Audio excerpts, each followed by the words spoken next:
So in general, I'm an organic chemist, an organic synthetic chemist. So we make a lot of molecules, and specifically new molecules, and try to develop sometimes new reactions to make those targets. So we do a variety of things, from small molecule synthesis to peptides to even fluorescent materials and dye synthesis.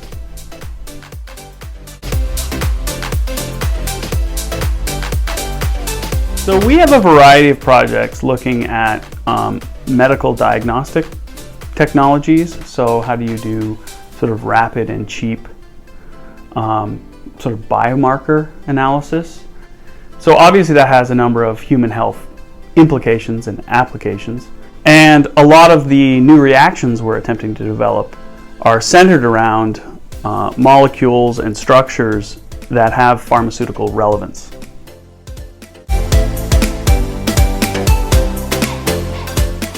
Because we do a lot of synthetic chemistry, obviously organic synthesis and those techniques, those tools, we have actually a lot of instrumentation to help accelerate that, because synthetic chemistry can be a slog, or it has a bad reputation. So we've got a lot of instrumentation like UPLC-MS that allows us to do rapid analysis of reaction components and products, so we can fail fast in a sense, or identify successes much more quickly.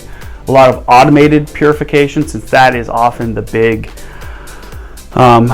bottleneck in synthesis. So we have automatic purification instruments that are just to sort of free up researcher time and take over a lot of the more mundane tasks.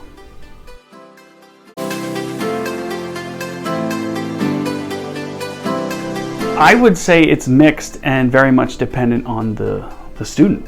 Some students thrive with a lot of feedback, and some are better off kind of left alone with periodic check-ins and things like that. So at the beginning, I really like to have a conversation with the student and figure out what makes them tick and what is their preferred style, and then go from there.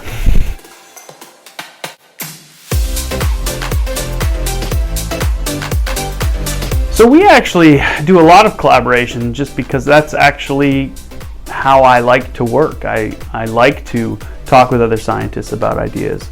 And so there's a number of, we collaborate and have published with material science labs, analytical labs, cell imaging labs, and also we've collaborated with a lot of computational chemistry groups. We do a little bit of computational chemistry in our lab, but we're by no means experts.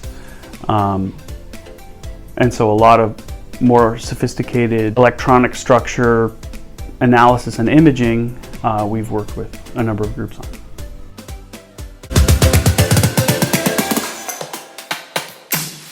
Honestly, from an organic chemist perspective, is the facilities.